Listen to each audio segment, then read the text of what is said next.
Bom, pessoal, a gente decidiu começar com uma conversa com a Cíntia e o Heitor, porque eles trazem uma discussão mais similar e as outras apresentações vão ter uma outra linha de conversa.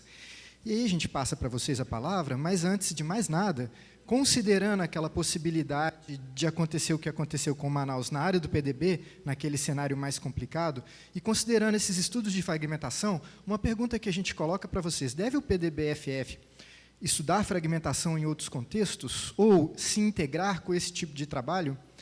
E aí, as outras perguntas, vocês fiquem à vontade. Mas essa é uma reflexão para pensarmos coletivamente aqui. Eu já posso responder? Por favor. Com certeza, eu acho que essa é uma questão bem importante. Eu acho que o PDBF tem contribuído muito, né, com todo o conhecimento dos efeitos da fragmentação. Em um contexto, assim, uma coisa que sempre me impressiona muito do PDBFF, que a gente tem, mesmo nesse contexto de uma fragmentação ainda rodeada de floresta, os efeitos da fragmentação são muito evidentes. Mas a gente tem também, né, um laboratório único, que é esses fragmentos nas áreas muito mais urbanizadas, nas áreas em que a área está completamente, né, modificada.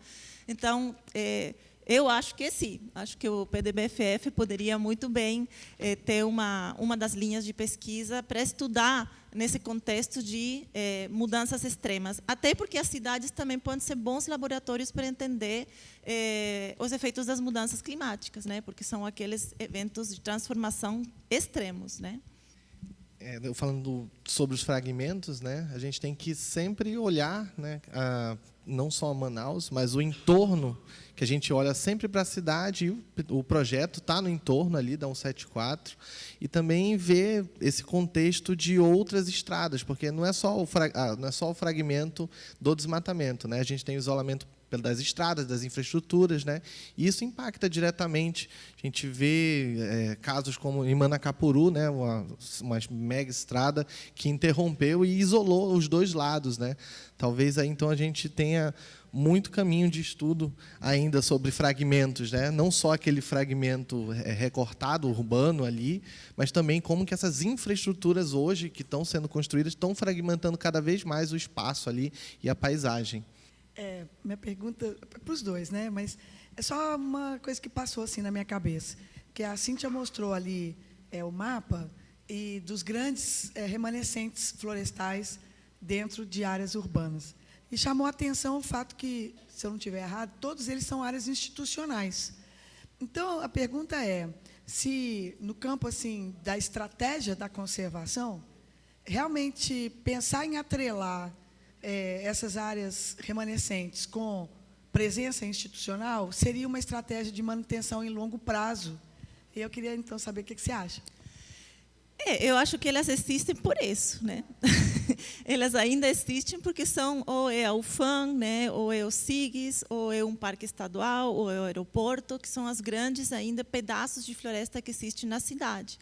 Eu acho que o maior desafio é, na verdade, garantir a conectividade entre elas. Porque não adianta a gente ter uma floresta como a UFAM, né, que tem uma alta capacidade de manter várias espécies que são próprias de floresta, mas elas não se vão manter no longo prazo se a gente não garante a conectividade. E essa conectividade ela tem que ser bem pensada, porque a gente está falando, a gente não pode dizer simplesmente vamos fazer só um corredor. Ela tem que ser integrada com os quintais, com os parques, então tem todo um planejamento que tem que ser feito para poder implementar essa conectividade no contexto urbano, né? Então, para mim, eu acho que a conectividade é o mais importante para manter essas áreas institucionais. E falando das conectividades, lembrando que Manaus tem o corredor do Sauim, né? O Marcelo, a gente fez aquele trabalho alguns anos atrás.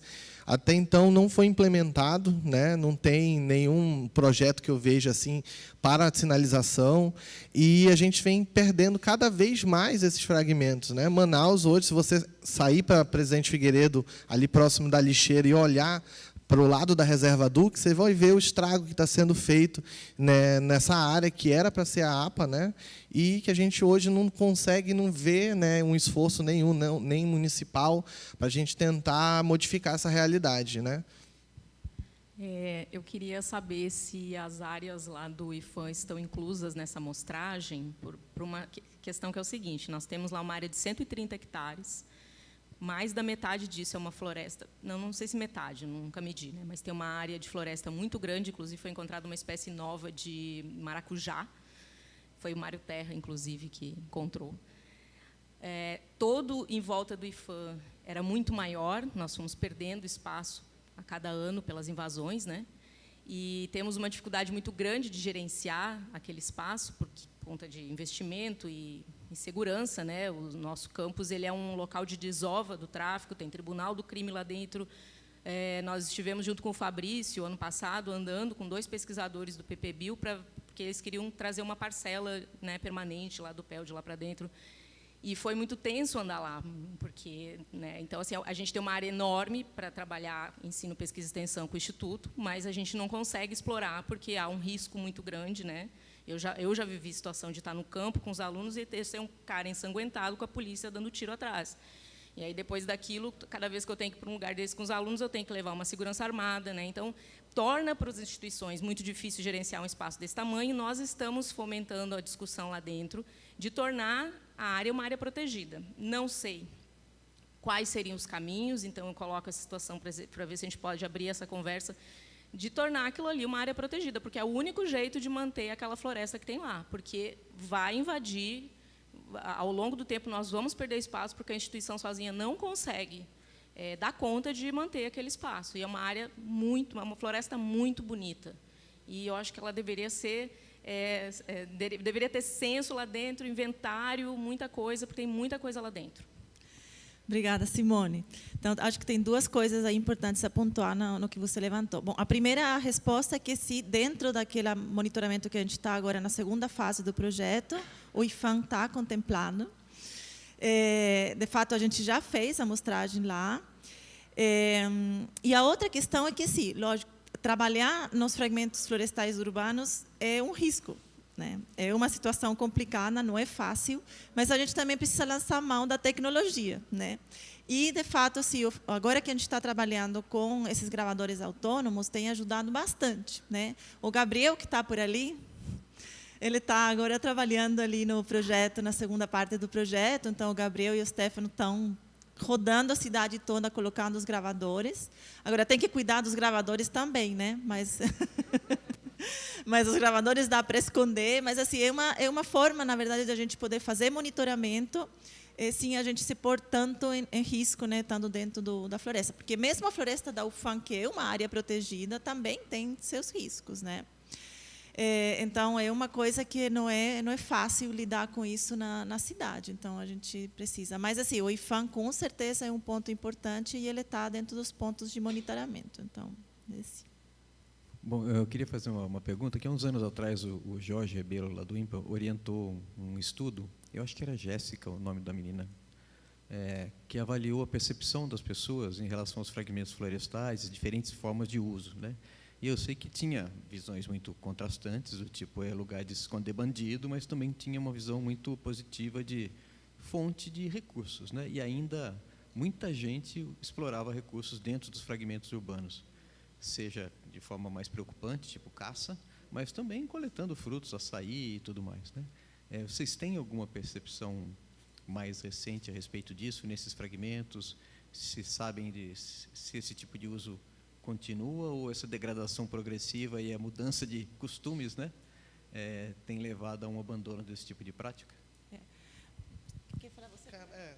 Tem o uso desses fragmentos, né, principalmente aqui no centro, vou falar, não no centro da cidade, mas no meio, né, no Parque 10, o Parque do Mindu, ainda é bem expressivo, cara. Eu moro ali próximo do Parque do Mindu e a gente vê tanto o serviço, né, que aquela área verde oferece, tanto no conforto térmico, como também no oferecimento de alimentos, cara. Muita gente ainda usa esses espaços para pegar cacau, para pegar açaí, né? E caça eu nunca vi, assim. Talvez onde eu vejo muito que é um problema também é na Reserva Duque. A gente sabe que tem invasão ali muito para caça, a gente escuta às vezes tiro para dentro, né? Talvez não seja nem caça, talvez seja o problema da violência. Mas eu acho que esses fragmentos urbanos, principalmente com a relação muito próxima do Manauara, do Amazônia, com a floresta, eles ainda oferecem aí um serviço, né, muito relevante, né, nas cidades. Manaus está perdendo isso, mas no interior, nas outras cidades, a relação é muito mais próxima com esses fragmentos. Só para complementar, não concordo totalmente. E de fato na UFAM a gente vê, né, pessoal entrando para tirar Tucumã, né, tem um uso. Eu acho que esse uso, assim, a gente precisa pensar nessas áreas verdes urbanas como áreas localizadas dentro de uma cidade onde mora pessoas, onde mora gente, né? Então o uso não me parece que seja necessariamente uma coisa ruim, mas teria que ser bem planejado, né, ou controlado de alguma forma. Eu não sei o que mais ia falar. Você tinha perguntado mais alguma outra? Ah, não, já sei o que você ia falar. Sobre a questão da percepção das áreas verdes, né?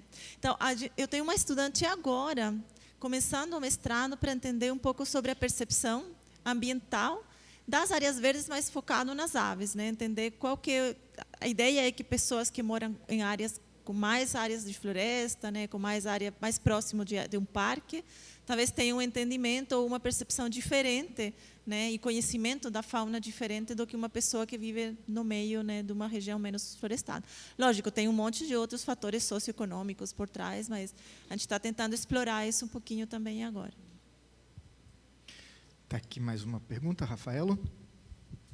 Boa tarde, gente. Obrigado pelas apresentações. Aí é uma pergunta minha mesmo, né, do chat. Vai um pouco com o que a Cíntia está falando. Eu ia perguntar se vocês têm planejamento de usar a ciência cidadã para fazer esse entendimento do que tem na cidade, nos fragmentos. E minha outra questão é em relação às águas em Manaus, né, a maneira como elas são usadas, a maneira como está contaminados, igarapés e até as águas de subsolo, o que vocês acham sobre isso? Porque uma coisa é a floresta que está por cima, né? Outra coisa é as águas que vai levando toda a poluição, todas as coisas por fora. Se esses grandes fragmentos de floresta ainda conseguem preservar uma boa parte de nascentes limpas e são importantes para isso. Sobre as águas eu posso falar um pouco, né? A gente tem até um caso do Igarapé Água Branca, que é ali do aeroporto, na região do aeroporto, bem preservado, né? Com água limpa, mas a realidade na totalidade de Manaus, assim, são igarapés com água servida. Então, assim, é muito difícil, tirando o fato das nascentes preservadas, como nascente do Mindu, algumas pequenas nascentes que ficam nessas áreas verdes, né? A maioria destes igarapés, desses cursos d'água, estão contaminados. E é preocupante porque uma das maiores riquezas do nosso estado é a água, e eu acho que a gente não tem ainda, eu acho que salvo Comitê de Bacia do Tarumã, algum outro comitê de bacia bem pequeno, não tem um comitê estadual de bacias, assim. Eu acho que não tenho conhecimento se hoje já tem, né, mas até então, quando a gente estava fazendo esse estudo. Então, é muito preocupante isso. E Manaus não é um caso a ser seguido. A gente já tem ali o recorte do que acontece, porque a gente não consegue fazer isso e não deixar com que aconteça nas outras cidades, né? Então, assim, não sei se eu respondi a pergunta, mas Manaus hoje não tem nenhum igarapé, talvez banhável, a não ser o Água Branca. Assim, não, fã. Sobre a ciência cidadã, eu acho que é uma ferramenta ótima. A gente pensa isso em algum momento, a gente não tem nada agora próximo, concreto, mas é uma ótima ferramenta para trabalhar, com certeza. Temos aqui a Eni. Sim, para os dois. Eu moro no bairro Planalto, e no bairro Planalto a gente tinha uma área, ainda tem um pouco de uma área relativamente verde, né, que fica próximo ao aeroporto, mas acho que de uns 3, 4 anos para cá, essa área vem sofrendo bastante ação antrópica. Era uma área muito rica, a gente tem muitas aves ali, ainda temos nascentes ali, e com uma água muito limpa. A minha observação, e eu queria que você comentasse sobre isso, a gente vem sofrendo muita pressão. Ali no Campos Elíseos, a gente tem uma área verde, E, ao longo dos anos, ela vinha sofrendo tentativas assim imensas de grilagem, de invasão mesmo. Aí, esse ano, faz o quê? Umas 3 semanas, uma pessoa ali botou para quebrar mesmo, ela murou a área verde ali praticamente toda. E murou, e assim, tem até plaquinha do CREA, com autorização lá da construção. E eu também observo a falta de cumprimento das instituições, né? Não só do CREA, eu vou até procurar o CREA, vou fazer essa denúncia de como é que ele libera uma área verde para uma construção ilegal, né? E a gente também observa obras da própria prefeitura sendo mal feitas nessa parte dos recursos hídricos, construção ali na Avenida do Futuro, né? Tinha uma área linda, um igarapé, uma coisa maravilhosa. O igarapé está todo aterrado, está sendo soterrado, ali está sendo tudo vendido. Eu não sei se é grilagem, é ao lado da área do aeroporto, mas ali já está sendo tudo construído. Eu venho observando que o igarapé está sendo todo... o dono, o proprietário, né, atual, o grileiro, eu não sei o que ele é, ele está aterrando ali aos pouquinhos, ele vai de pouquinho, vai levando um monte de terra ali, vai, e a água está sendo assoreado, o igarapé está sendo assoreado não só ali de obra, mas como também de habitação, que também tem umas áreas lindas ali, estão sendo construídos vários apartamentos ali, e é uma área bonita, e também está ficando toda assoreada. A minha pergunta é se você fez um estudo ali na área do Planalto, e eu queria saber, a longo prazo, como é que você vê esse desmatamento das nossas áreas verdes, como é que isso vai afetar essa população, essa biodiversidade, tanto de aves como de répteis e outros bichos. Bom, ótima pergunta. Assim, não só acho, como tenho certeza, que se não tem algum plano de regulamento, o que vai sobrar vão ser aquelas áreas institucionais, né? E se essas áreas institucionais ficam e não fica mais nada para conectar elas também vão acabar perdendo toda a biodiversidade. Então, dentro do projeto, né, de biodiversidade nas cidades, a gente tem algumas objetivos justamente de tentar estreitar esse laço entre a parte da pesquisa, da academia, com a gestão das secretarias. E o que eu acho que realmente o que Manaus precisa é um plano municipal de áreas verdes. É um plano que regulamente o uso dessas áreas verdes. E, sem esse plano municipal, realmente o que vai acontecer é o que você está relatando. E eu acho que Manaus tem uma oportunidade única nesse momento, porque ainda tem muitas áreas verdes, né?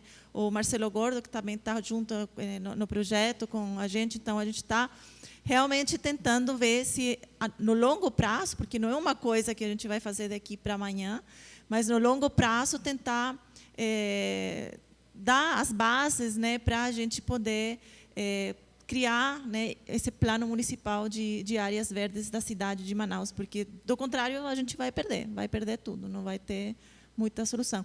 E realmente é uma oportunidade ainda, ela está ali. Tem muitas áreas verdes que podem ser bem manejadas, né, bem planejadas, né, a própria parte da construção civil, né, os empreendimentos imobiliários, eles precisam ter uma regulação, como eles vão lidar com as áreas verdes, né. 3 inscrições. Mário, Rita, Dadon. Oi. Eu achei muito feliz a escolha de falar sobre fragmentos urbanos no contexto do PDB-FF, que a gente está acostumado há 40 anos ou mais de estar só falando daqueles fragmentos como se fosse um outro fenômeno. E eu queria só chamar a atenção para alguns resultados relativamente recentes do próprio PDB-FF, que talvez ajude algumas pessoas que não têm costume de conectar o que a gente vê na cidade com o que a gente vê nas reservas. Eu não sei se o David Luther ou o Phil Stouffer mencionaram ontem, mas saiu há um mês atrás um trabalho com base em levantamentos feitos há 15 anos atrás, mas comparando 6 parcelas entre o PDB, 2 no PDB, 2 nas F2 e 2 na reserva Duque. Todos grandes áreas de mata, ou mata contínua, ou efetiva, como se fosse mata contínua, e a avifauna praticamente igual em todos.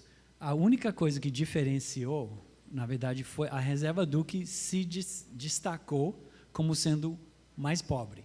E especificamente mais pobre naquelas espécies que são já conhecidas pelos estudos de fragmentação lá no PDB, como sendo as espécies mais sensíveis ao efeito de fragmentação. Então, a própria Duque, que é quase o tamanho da cidade de Manaus, 10 mil hectares, há 15 anos atrás já mostrava sinais de efeito de fragmentação, naquele tamanho. Então, uma conexão para a gente pensar entre a cidade e a mata contínua, digamos, e os processos de fragmentação é tamanho.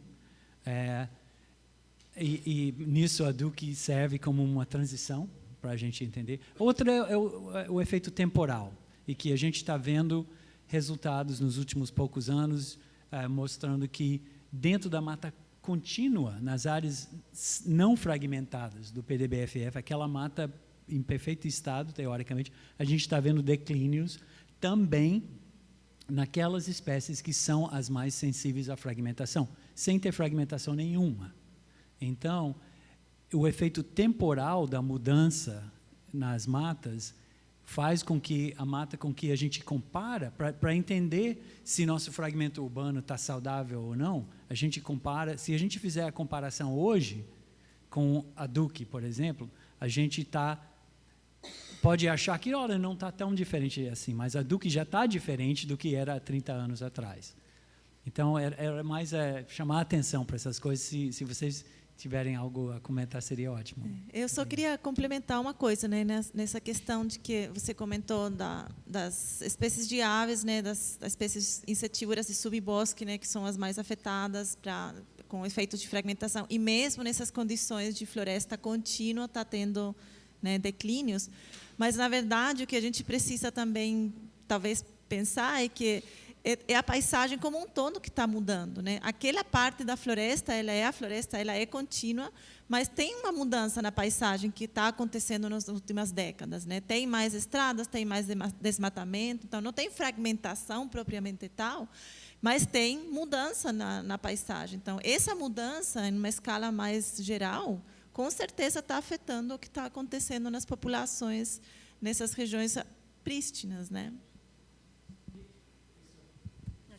Manter o diálogo só rapidinho. Então, o que a Cíntia acabou de falar é uma sugestão, uma hipótese sobre uma das causas possíveis dessa mudança em mata contínua.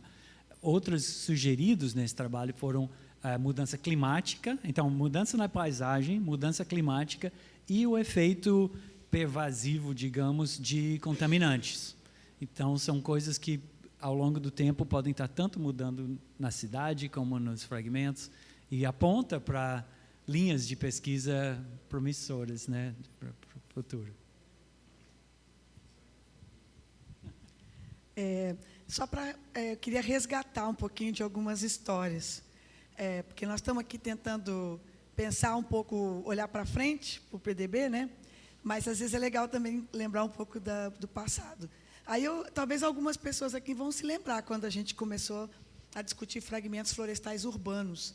Mas os fragmentos florestais urbanos foi um movimento que surgiu e que vivia mais ou menos dentro do PDB. Eu acho que muita gente aqui vai lembrar dessa época dos fragmentos florestais urbanos, porque ele se conectou com outras agendas que não eram só a agenda da pesquisa, mas era a agenda dessa militância pela proteção das áreas verdes urbanas.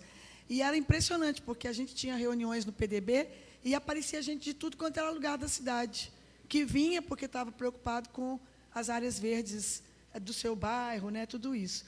Então, eu acho que esse movimento também serviu para a gente ver que é um locus de atuação que a gente tem, que é explicar a importância dessas áreas, explicar a importância dessa conexão, o valor que elas têm para a vida das pessoas e uma série de coisas assim. E, com o tempo, o Fragmentos Florestais Urbanos foi seguindo outros caminhos. Mas um caminho que foi muito importante, eu só queria, então, agregar nisso, que também se conecta com o PDB. O PDB sempre teve essa discussão. Até quando nós vamos continuar isolando fragmentos? É uma pergunta que sempre é colocada. E a outra é, nós vamos manipular a paisagem para testar novas perguntas da biologia da conservação? E eu acho que a pesquisa nas áreas urbanas nos permite um pouco isso, porque ela acaba acontecendo pela própria dinâmica desse uso da terra. Daí eu queria só lembrar que existem alguns corredores ecológicos decretados pelo poder público na cidade de Manaus, importantes, que é o corredor do Ipiranga, o corredor Duque Poraquequara, tem o corredor do Sauim, e quando passou o anel viário, foi negociado, e está no projeto, o corredor que conecta a Nascentes do Mindu à Reserva Duque. Então, eu acho que esses são locos de atuação da paisagem, na escala da paisagem. E eu, trabalhando com regeneração de floresta, eu sei que a gente pode estar perdido a conectividade aqui, ali e acolá, mas se existe um instrumento da gestão do território, existe a possibilidade da restauração dessa conectividade, ainda que o ideal seja proteger a floresta nativa, mas a gente consegue restaurar. Então, eu penso que esse é um tema para o PDB discutir, que abre para ele uma nova possibilidade de perguntas relacionada à fragmentação urbana, mas também relacionada à conexão. E, só para adicionar ainda, nós falamos muito na segunda-feira sobre assim, os locos de experimentação de cadeias econômicas. Então, é só de agregar aqui, o corredor Duque Poraquequara, ele está estabelecido num assentamento do INCRA, com pessoas morando, lotes, conectando a Reserva Duque à área militar. Então, ali também a gente tem um locus de trabalho nessa dimensão humana da gestão da floresta, dos ativos da biodiversidade, que até um certo ponto falta, por exemplo, nas nossas EF3, que o elemento humano lá é muito pequeno, e quando ele aparece, ele é muito disruptivo. Ele vem para desmatar, tirar a floresta, caçar, essas coisas. Enfim, só pontos para a gente refletir aí nas oportunidades que a ecologia urbana e a fragmentação urbana pode trazer de novas agendas de pesquisa para o PDB também. Querem comentar? Leve cuidadão.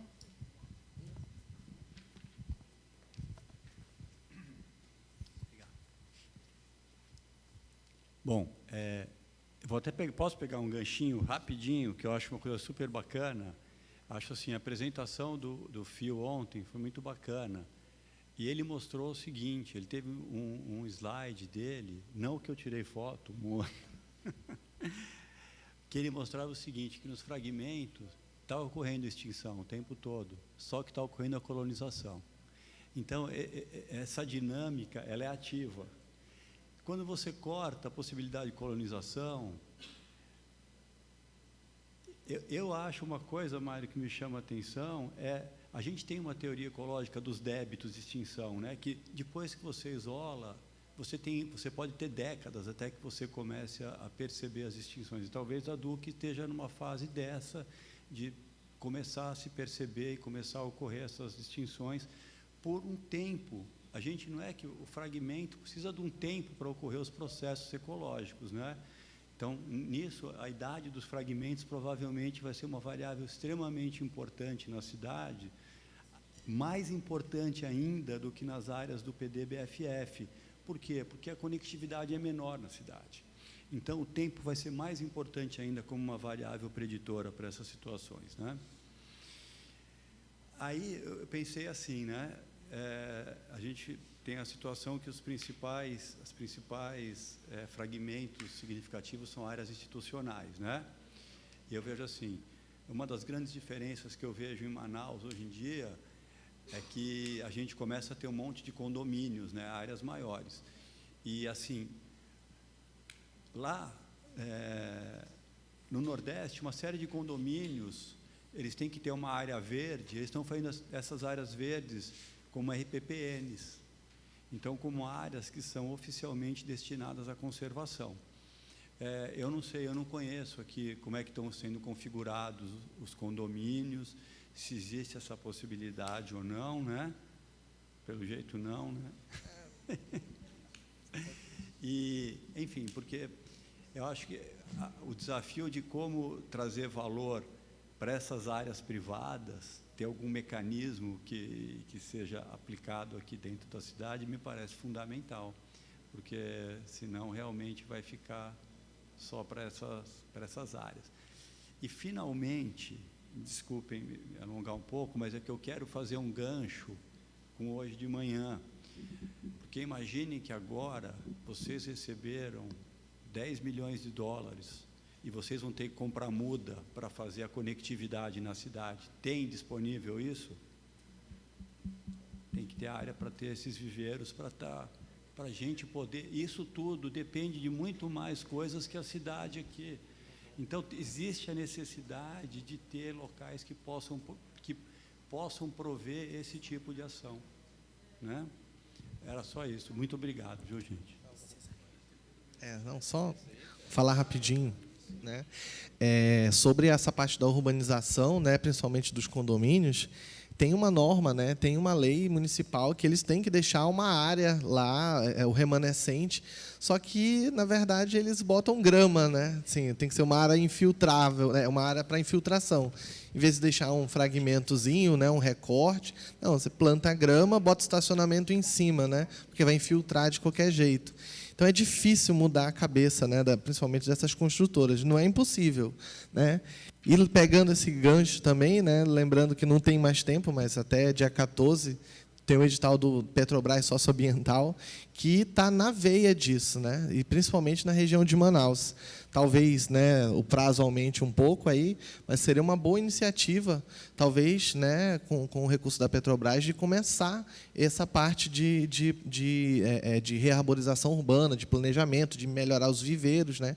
Nós tentamos, alguns anos atrás, o mesmo edital, não fomos contemplados, mas eu acho que nesse momento aí a gente tem que tentar novamente.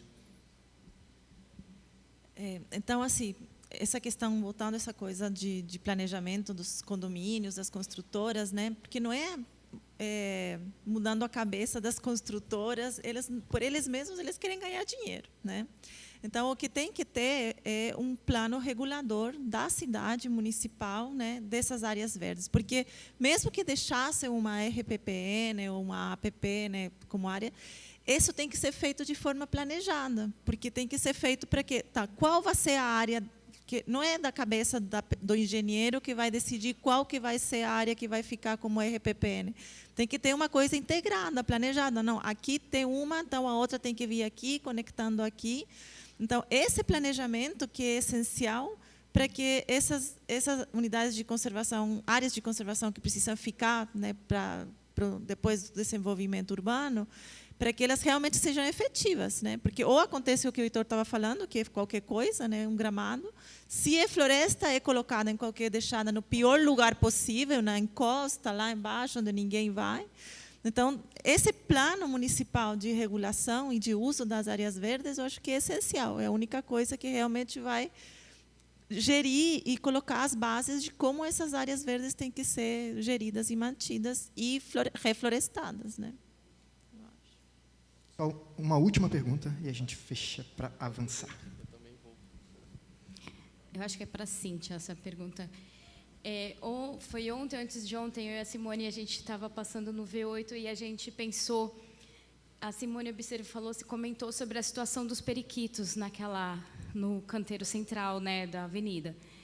E a gente sabe que essa situação se deu pela supressão de um buritizal, que era a área de dormida, né, de nidificação dessas espécies. Um plano para regulamentar essas áreas verdes teria evitado uma situação como essa, né? Eu queria só, Cíntia, que você comentasse, se você sabe, se foi feita alguma coisa a respeito, se existe algum estudo nesse momento que está buscando avaliar essa situação dos periquitos, porque eu acho que isso já aconteceu em outros lugares também, né? Tem uns 2 anos que eu acho que isso aconteceu em Ilhéus, por conta de uma supressão de vegetação que foi feita próximo da praia, os periquitos migraram para os prédios próximos da praia, estavam assim entrando nos apartamentos, né? Muitos morreram colidindo com janela. Enfim, essa situação que aconteceu aqui em Manaus, né, alguns anos atrás, por conta da supressão do buritizal, aí depois os periquitos mudaram para aquelas palmeiras na frente do condomínio, cobriram as palmeiras, colocaram veneno para matar os periquitos, então foi toda uma situação assim horrível, né? E aí eu queria saber se alguma coisa foi feita em relação a isso.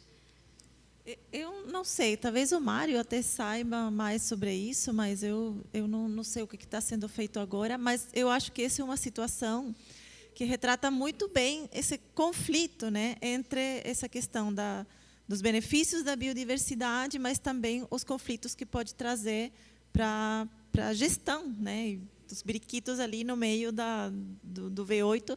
Mas até onde eu sei, foi feita uma área ali de proteção ambiental nessa região, né? Não sei se... E lembrando que vão duplicar o V8, né? Então a gente não sabe o futuro dessas árvores ali, como é que eles vão fazer, né? Eu não sei te responder em que são os desdobramentos disso, mas é um dos conflitos em áreas urbanas, né? Com certeza.